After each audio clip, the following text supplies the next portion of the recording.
people don't prepare you for how hard it is. We lose girls to quitting. We have lost girls to suicide, and that's when you have to start burying friends that you used to compete with on the field. That's when kind of the severity on what we're doing. This will floor you if you let it. Welcome back to Irish Strength. We've got a huge, exciting year coming up in 2024.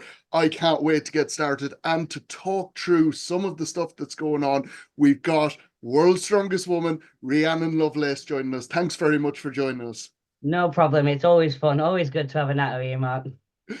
It's only been about 3 months, I think, since we did the last interview. It feels like about 10 years worth of stuff has actually happened since then.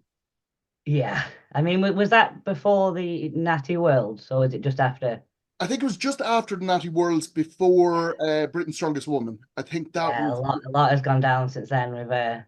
It's a really exciting part of the sport, and yeah, if you bugger off for a month, you're gonna miss a lot of developments. And one of the biggest ones is, for the third time, you've become World's Strongest Woman under 64. So congratulations for that. An incredible achievement. I think anybody that saw it, with no disrespect to any of the other athletes, because they all did incredibly well, but you absolutely ran away with it on the day. Yeah, I mean, I turned up with one purpose. That was to have my third world title. When we were day one was my worst events. So when we were winning with a nice lead after day one, going into the deadlift, going into all my best events, we just had to show up, keep a cool head, do your job. I did almost forget to finish the stone run when I realized I'd won it. When I realized I'd done what I needed to for enough points, I did almost forget to finish the stone run. But no, it was an incredible feeling, we've been at every single World's Strongest Woman, and to stand officially the lightweight GOAT, this class means so much to me. It was genuinely, I don't think it's sunk in yet, to be honest. We've got lots of GOAT teddies and we've got a stupid GOAT hat and we've got all these, but no, I don't think it's quite sunk in yet. I'm not surprised. I'm not surprised. I think that takes quite a while. And one of the things that has come out of that is you've got an awful lot of stuff still going on. Like, I don't think you've had time to actually stop and process the whole thing. Yeah, like that. I mean, we were even this was on the flight home. Me and Luke were going over results, and obviously we've got the Chaos Classic, and we had the last few earned invites from Worlds. So even before we even touched back in the UK, we'd gone through results. We're sending out invites. We're congratulating athletes. And yeah, it doesn't stop. We're straight back into the Chaos Classic. Obviously, with the other comps coming on, we had to get the men's pathway announced. We had to get the teen pathway announced. It's just been a wonderful roller coaster that I'm definitely not off yet. And while you bring it up there, the Chaos Classic, and you've announced quite a few big competitions happening at Chaos this year. Can you just elaborate on what they are, what's actually coming up? Oh God. So I mean, one of the things that we heavily believe at Chaos is that I think I said to you the other day, you've got to get the bread out amongst the pigeons, all the pigeons. Everybody needs food here. So yeah, it's important that we progress the Chaos Classic and give opportunities, major exposure, major pay to the real big players of the sport. But we heavily believe in like grassroots as well. So we do an awful lot of novice competitions, a lot of masters competitions. We've launched the new teen pathway this year. The junior pathway was last year. We're working with like Scotland, Ireland, Wales. And yeah, this year we've introduced a teen league. So again, just trying to really drum up. And I mean, these boys are strong, really strong. They aren't kids that are playing in a gym. They are young men that deserve competition, fair competition. And yeah, the things that have just come through, we've announced the pound for pound championships as well. That's exciting. Again, just offering another aspect for lifters, hopefully pulling across some athletes from other sports, some crossfitters, some powerlifters. The weight categories go a lot lower in powerlifting, and I think that can be issue with transitioning. You know, if they've got to compete against girls 20 kilos heavier than them, maybe not. So hopefully offering a bit more of a level playing field can just drum up more and more interest for the sport. So yeah, it's all go.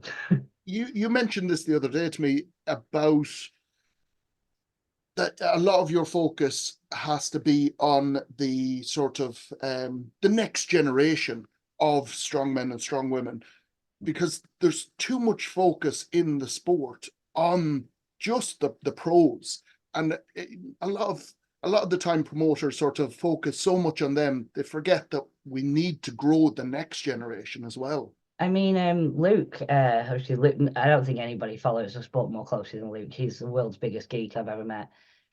You see it every year. The boys that come through to Giants Live, through OSG or through various other exceptional performances, every year, people go, "Who's that? Never heard of him. Don't know where he's come from." And Luke sits there, he's like, "Are you an idiot? This guy can rep for it. What do you mean? Where's he come from? He's been exceptional for you. He hasn't just birthed himself."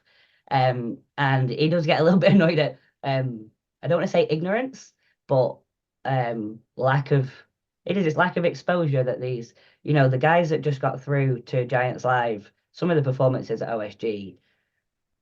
I mean, I have a theory that if you make the Giants Live, all the Giants Live boys pass through the OSG pathway, I don't think half of them would make it. It's not an easy pathway. And the boys that are coming through, they're going on to do very well straight away at Giants Live, because it's such a hard challenge to get through.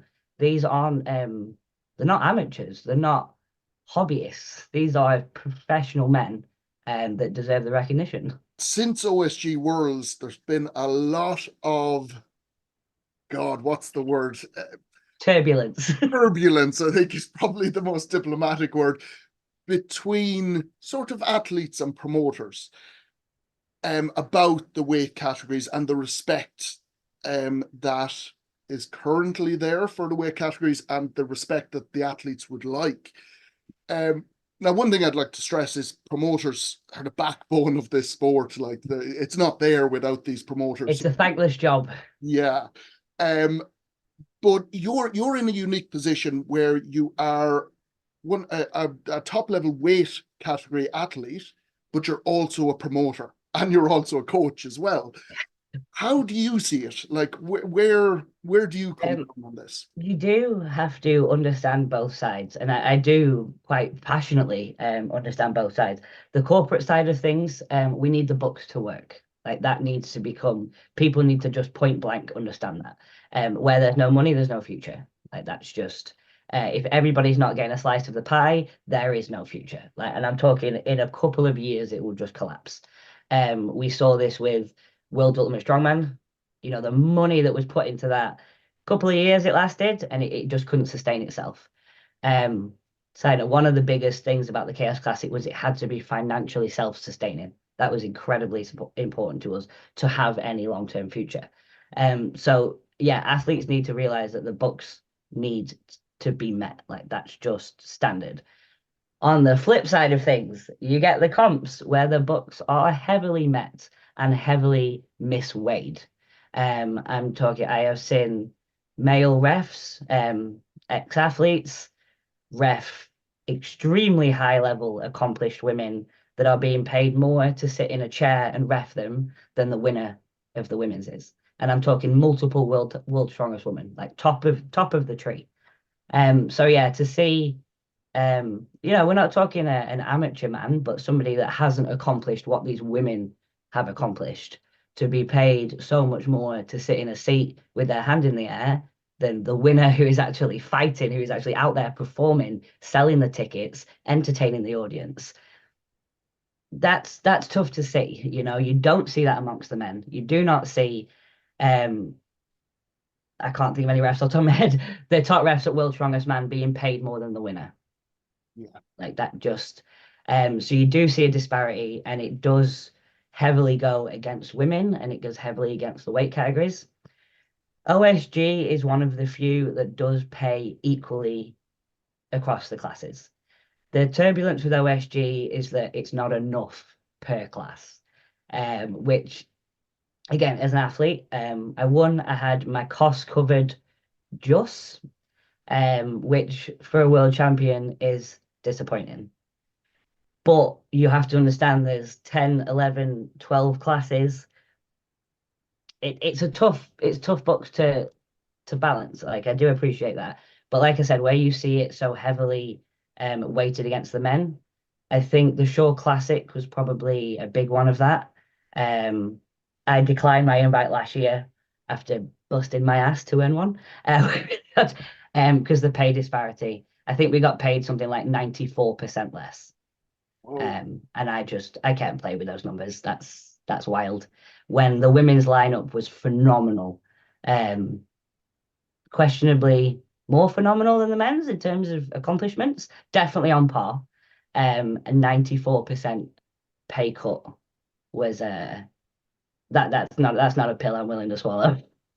That's not something I'm willing to get on a plane for. So yeah, we still see things like that. There is an awful lot of improvement in the sport. It is definitely going in the right way. Me and Panda were joking the other day that it is the era of the vagina. The women are coming through. It is our time. Same with the weight categories. We are really proving our worth, and it is going in a phenomenal direction. But there's still battles to be fought, definitely. I was just literally, as you said that, I was just going to say, there is currently, I think, more attention and more interest in the women's side of the sport, because it's finally come. The men's side has always been there. It's always been at the level it's at. Whereas the women's, we haven't really seen much, and now we're finally getting to see it. So it's so impressive at the moment. So it's definitely the time of the, I For won't sure. say words, but the one thing I would say is, what do you think the reason behind it is? Is it just that old school that some promoters are just stuck in the mindset of, no, the men is the one we want to focus on? Or is it just sexism within the sport to a point? Or To what? be honest, you see it across all sports. This isn't new to strongman. This isn't solely this is sport. We are in a period, a generation where we are pushing for equality. I do believe we'll see it. Strength sports are slightly behind, and I do believe that it is to do with the nature of strong man, what people associate that with. I do think it does have a lot to do with old school way of thinking. I have had some incredibly derogatory comments made to me and my athletes by promoters. Things on the line of pretty girls sell tickets, all things like that. Yep. And again, a very backwards way of thinking that actually just needs to evolve or die out because that's no longer women have value. Women are no longer just aesthetic beings there to entertain men. So that just needs to die out.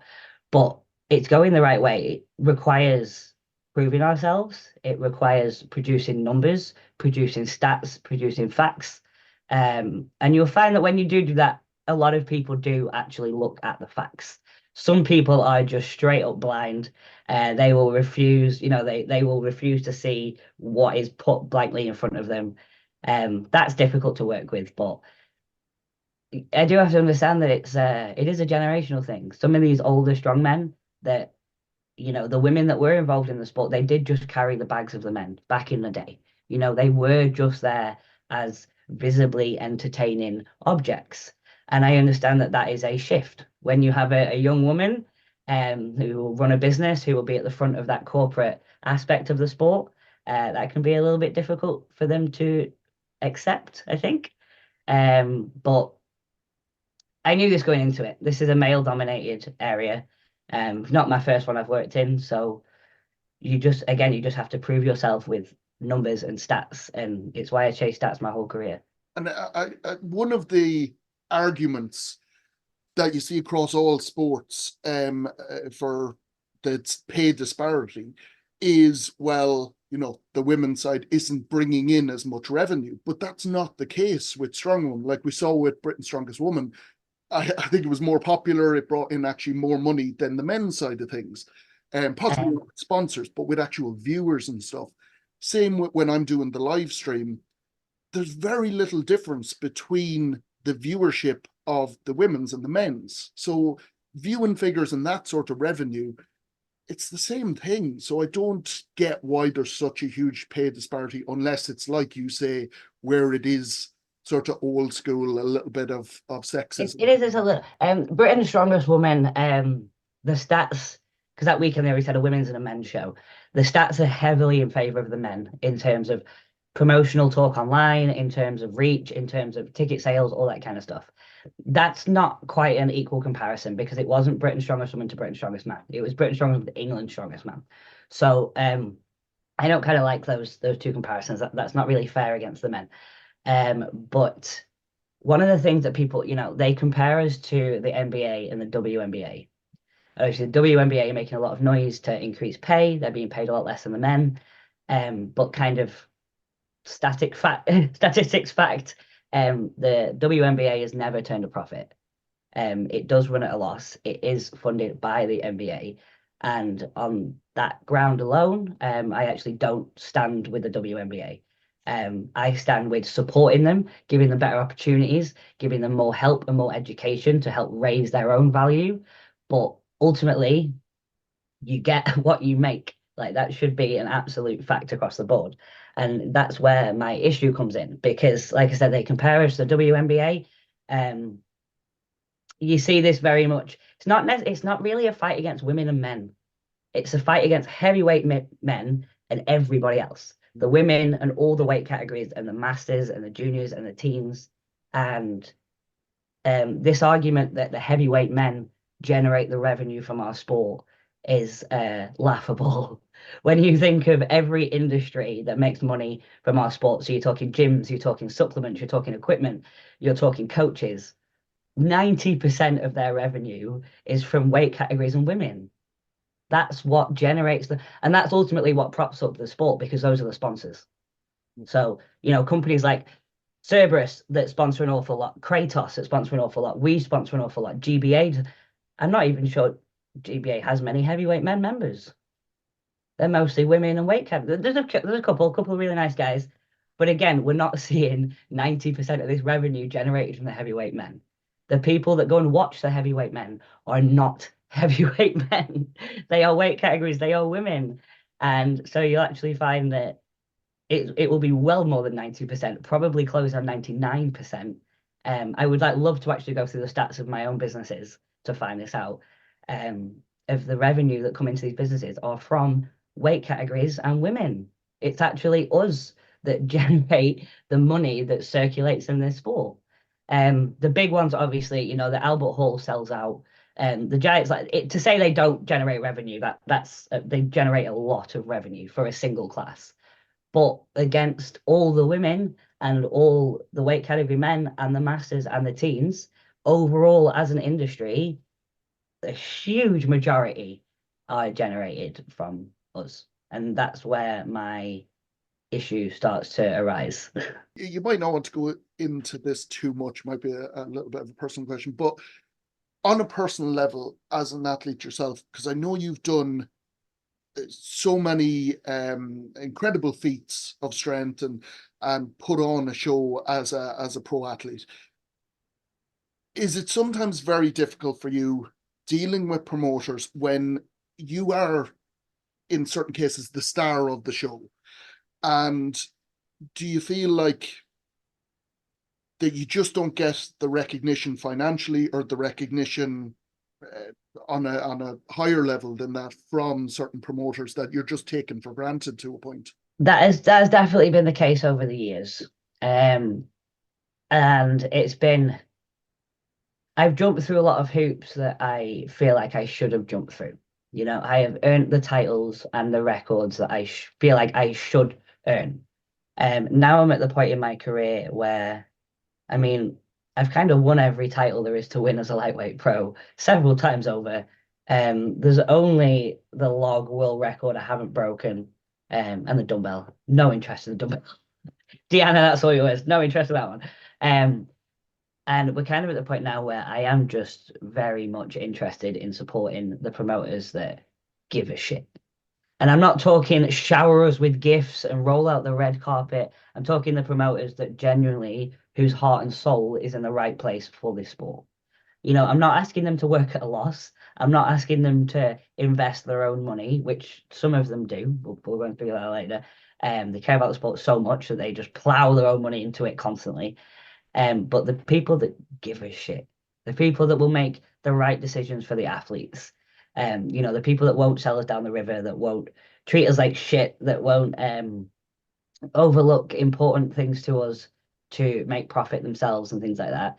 And yeah, that's kind of going forward. That's all I'm interested in, really, as a person, as a leader of my class. By all means, I will support any opportunity given to us. But personally, I will only attend the ones that I feel morally are the correct future for the sport. Going through what you've been through, just your pathway, it must have been tough motivationally to keep going at times. And you're a very motivational person for everyone, but it must have been tough at times when you're up against that sort of an attitude from some promoters. Oh God, yeah. There have been heavy bouts of depression. There have been serious thoughts of quitting. There's been some really, really dark times that annoyingly haven't been brought around from anything in my life. They've been brought around from usually promoters that I do not know, that are on the other side of the world, that do have such a huge impact on your mental health. But being a woman fighting for change, I'm not the first in my family tree. Like we're typically very strong-willed women that fight for a better future. This isn't new. Like, this is a fight that you're going to have to fight.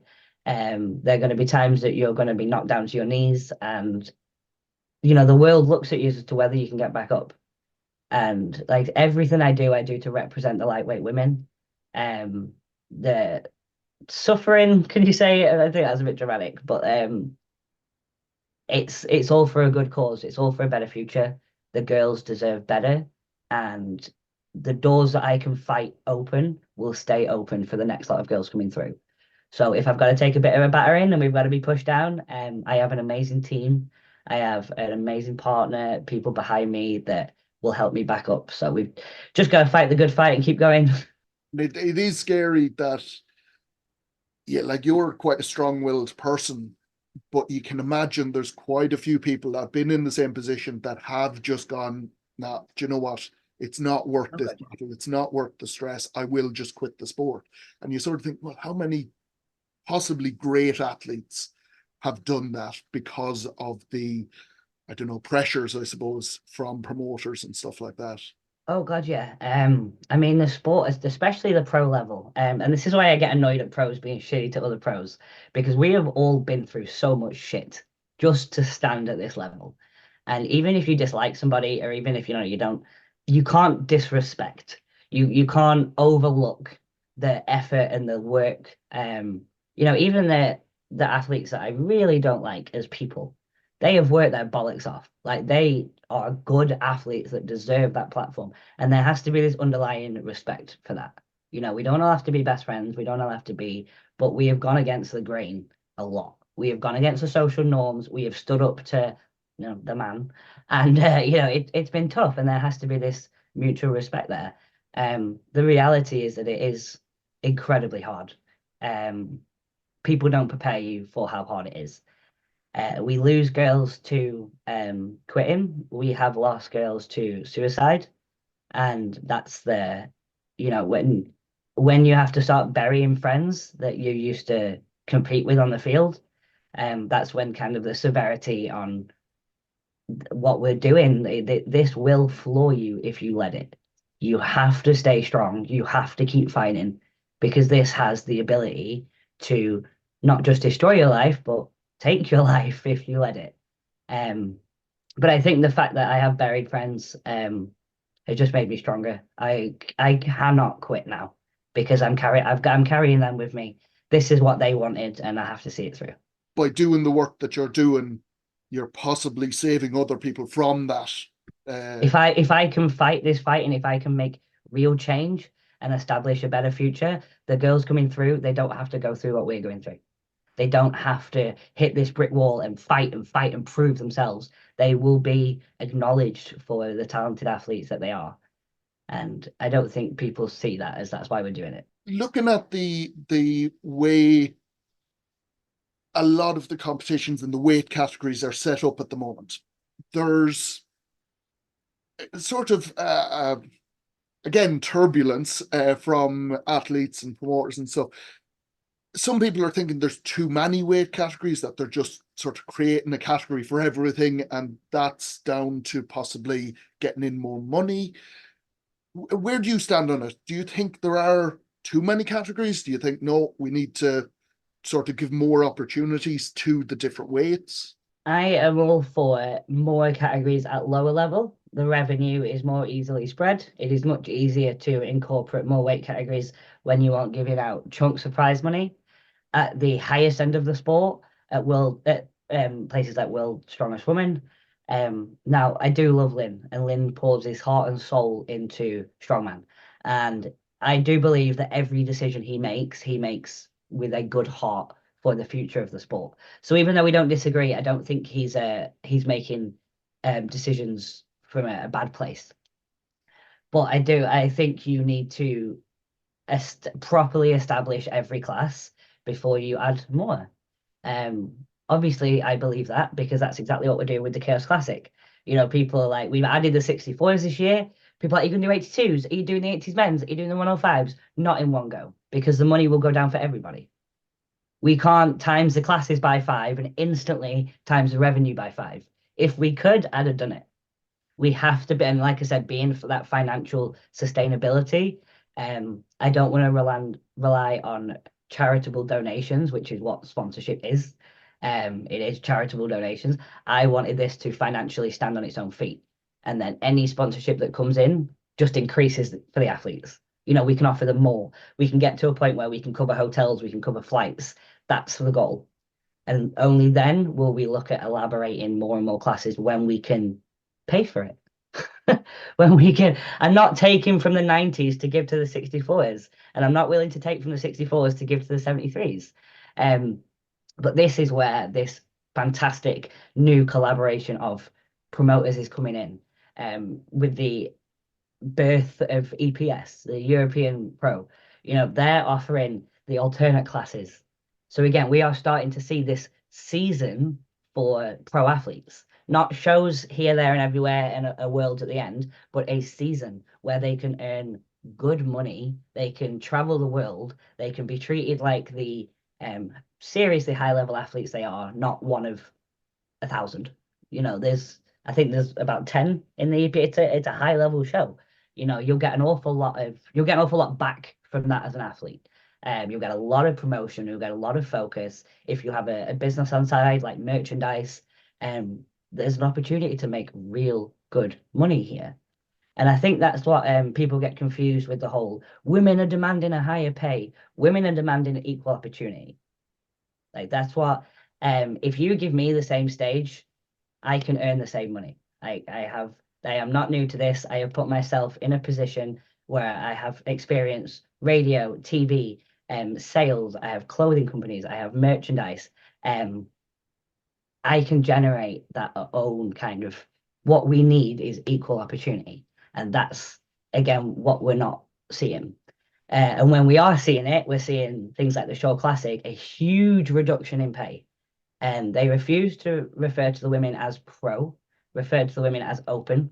And I do think that was to get round the 94% pay cut. I'm not sure what it was last year. I didn't pay an awful lot of attention to it.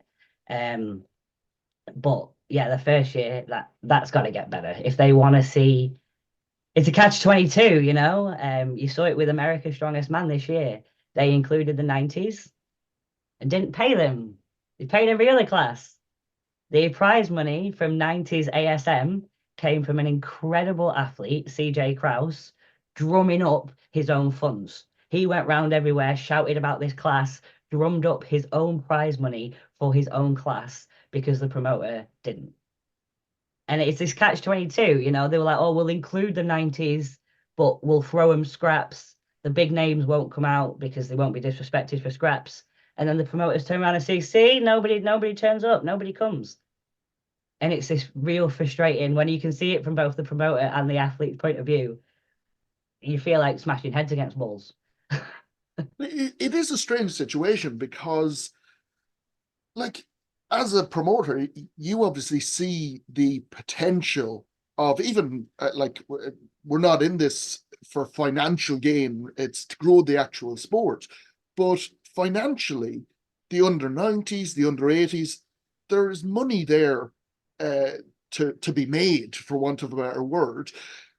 So why do you think the big promoters are just they're quite keen to push it aside? I'm not sure. And I was talking to Eddie not long about this. He's always believed that the women have been an absolute goldmine. He said there is so much that you just need to tap in it and that thing will explode. Yeah, you're seeing it's we did it with the Chaos Classic. If you want people to come to tea, you have to offer a meal. And the better meal you can put on the table, the more people are going to come for tea and the more people are going to want in, and you're going to have a waiting list. So the first thing we did with the Chaos Classic is put as much food on the table as possible. And the next thing you know, we had John Hack actually reached out to us. I thought it was a fake account when it came through my phone. Because he saw the food on the table and he wanted in. It doesn't go the other way around. Build and they will come. They will not come unless you build. It's that. And then, once we got the amazing lineups, like we had Dan Benson in it, we had Derek Owens, we had Gavin McNamee, Current World Strongest Man, with John Hack in the mix, Nick O'Hare, phenomenal, very fierce athlete. And it snowballs because everybody wants at this party, because not only has it got the best friends there, but it's got the best meal there. And it's very frustrating to see promoters try and do it. They don't offer anything on the table, but then they put a sign out saying the whole class is shit. No, nobody turned up, everybody's shit. It's very frustrating.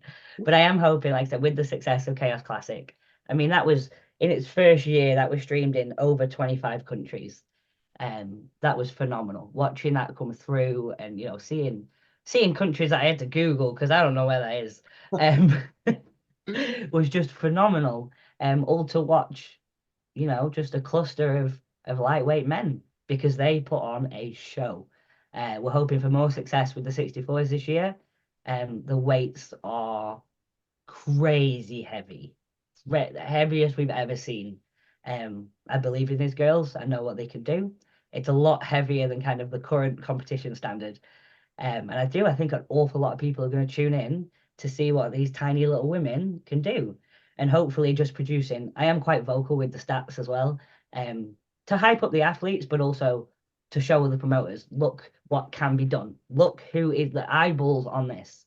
And hopefully with the success of EPS, we keep shoving proof after proof after proof under people's face, and they're going to want a slice of the pie. Like, that's how it's going. How satisfying is it for you that you've built Chaos Strength with Luke all the way up, and it's at such a high level, and like you say, 25 countries tuning in to see one of your comps, and obviously you've done so much within the sport, but as a promoter and as a business owner, that must feel incredible.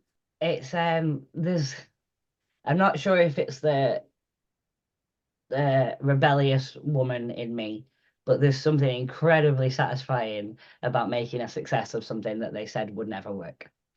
And we've kind of done that time and time. When I was opening the gym, I think I was the first woman in the country to own a strongman gym. That got, shunned. A woman can't do that. And then with the Chaos Classic, again, there was a lot of this isn't going to work. Watching the success of UKNS Worlds, 5 figures. Nobody cares about natty athletes. Nobody wants to watch natural athletes. Actually, that's incredibly infactual. People around the world want to watch natural strength. They are curious as to what these non-enhanced, purely natural, possibly more realistic role models are actually physically capable of. And the acknowledgement that it was just as exciting, it was just as an amazing performance. And watching, the biggest thing for, obviously I was there. The biggest thing for me was talking to the parents and having them, my boy's 10 years old. He watches World's Strongest Man, and I've never wanted him to do it because of how dangerous it is with all the drugs involved. And now with this, like, he can do what he wants, and I don't have to worry about him dying at 25. And that really touched that really touched me, And I think we do have a very hardcore meathead clan within Strongman. Strongman is droll, Strongman is heavy, Strongman is this. Strongman is not. Strongman is evolving. Strongman is now for everybody. It is for children and old people, as well as your big 400-pound, 6'7" giants. And we have to offer homes to them. Not everybody wants to reach straight for a pill packet. Not everybody wants to dedicate their whole life and is willing to seriously affect their system to put 20 kilos on the bar. Some people just want to enjoy the sport, and I would argue that those people are going to be a much bigger majority than the meathead cults, if it isn't already, very, very soon. So the natural side of the sport, obviously we've seen it firsthand last year, but this year it's growing so quickly. It's crazy how much popularity it has garnered after such a short period of time. I mean, we asked Ash to run the England's in a few weeks' time, and I think he wants to shoot us. There's like 200 athletes. We're like, sorry, whoops. You bastards. No, he's an amazing guy. He's working really, really hard. He's doing it really justice. But yeah, the interest this year. I mean, my girls pretty much all got through to the World Finals last year. We're all a bit nervous as to whether or not we're going to get through because there's so many girls. It's phenomenal to see. It's the natural side of things is definitely it's just exploded. It is so big now. It will be, if not this year, probably wouldn't guarantee next year, but guarantee in 3 years' time, it is the biggest movement for the sport in terms of number of athletes involved. It's crazy. People have come left, right, and center. I think we were speaking about it before when the entries for 2024 opened 3 months ago or so. The space is filled up, but like within a couple of weeks, the numbers increased. I think most of especially the women's in the UK, I think went up 100%, the actual entries that came in. Which if not more at this point. Yeah, it's incredible. The introduction of the international qualifiers now, again, the UKNS committee are working so hard. There's qualifiers left, right. They've just announced an American qualifier, and the biggest response that we had from that was, can we have more? Jeez, like, yeah, like, they're everywhere. Because it just shows that this nobody wants to watch natural athletes. Actually, there has been a lot of people in a lot of places that have been waiting for this. It does feel exactly like that, where finally it sort of come to the fore, and the response is finally it's here. We've got comps that we can actually go through and reach the top level. Yeah, and it isn't for these athletes. It's not a pick. They don't have to pick a side. I'm obviously very vocal in my support of the UKNS. People often say, do I regret the roads I've gone down with my drug use?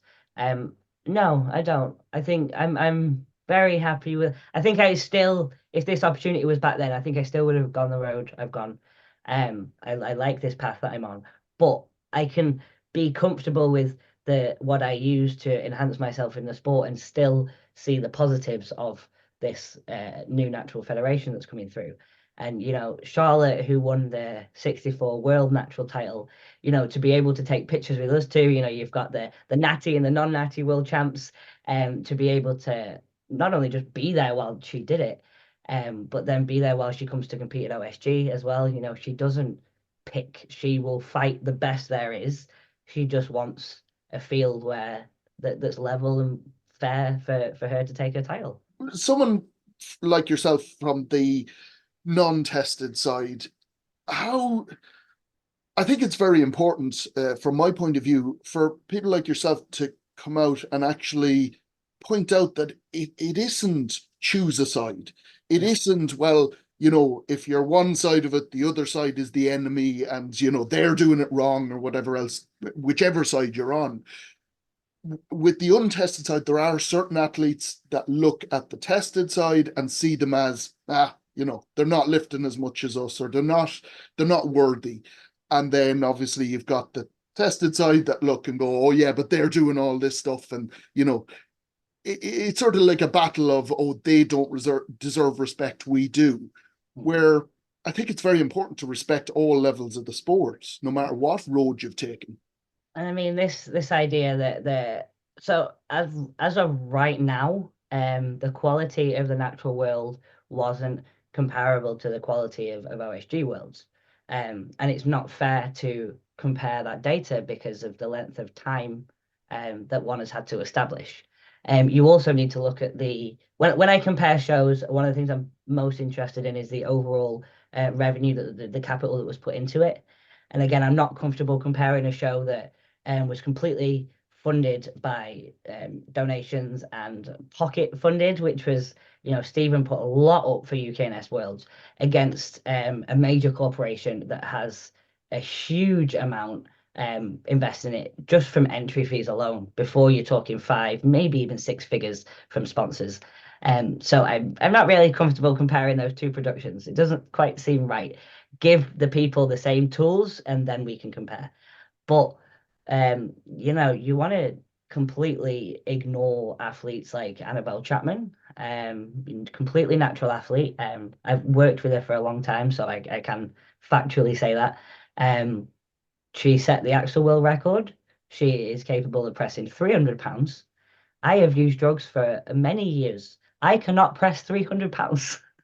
How come this natural woman that started after me can press this incredible weight? Because the drugs don't make you superhuman. And these natural athletes are still incredible. She pulls 260. She's podiumed at Worlds. She's a phenomenal. She won World's Ultimate Strongman. She won Britain's Strongest Woman again against all girls that were enhanced. This idea that these natural athletes are low key, less worthy and less talented, I think is hilarious.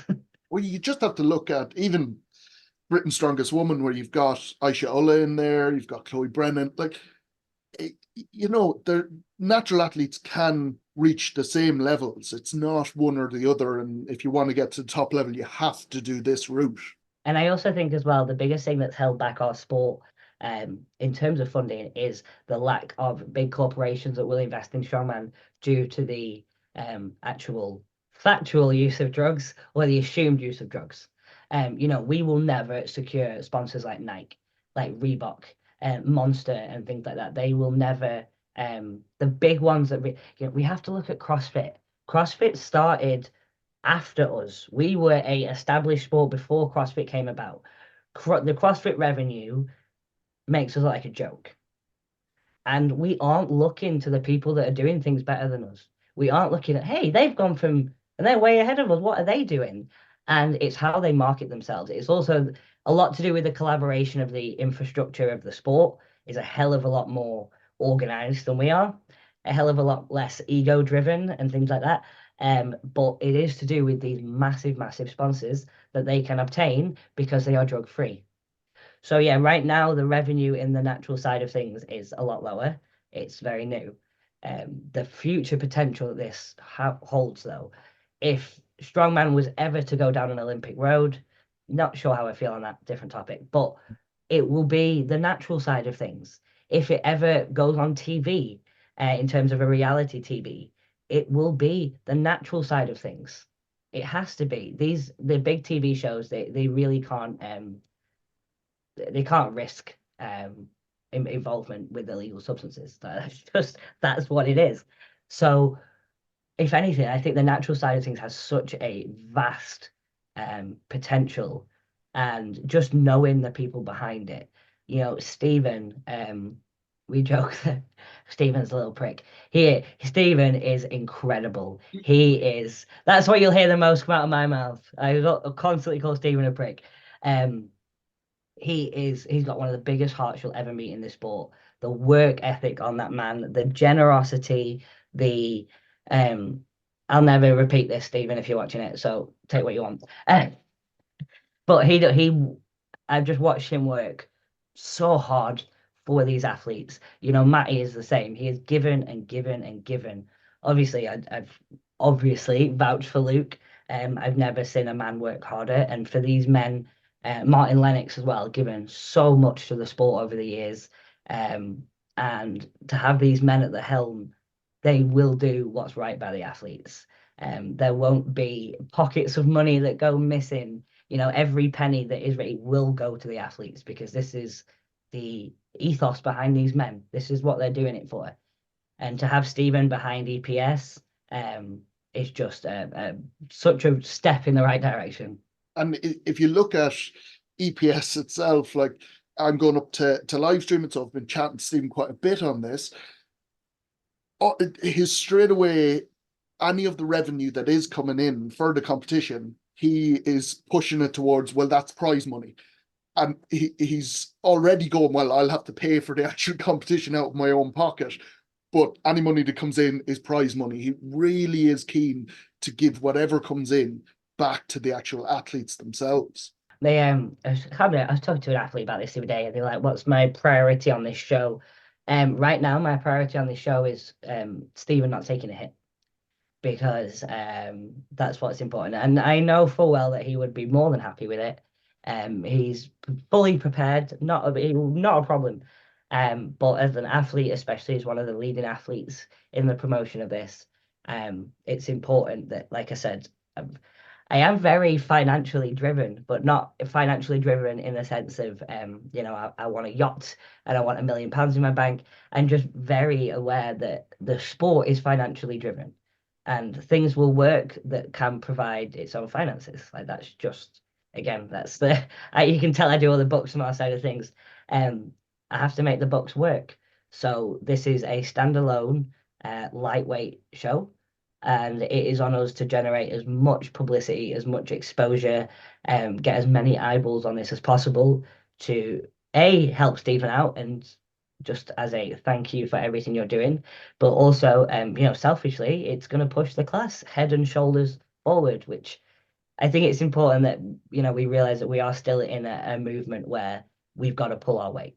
We have to show up, we have to sell those tickets, and we've got to keep proving that this can be done.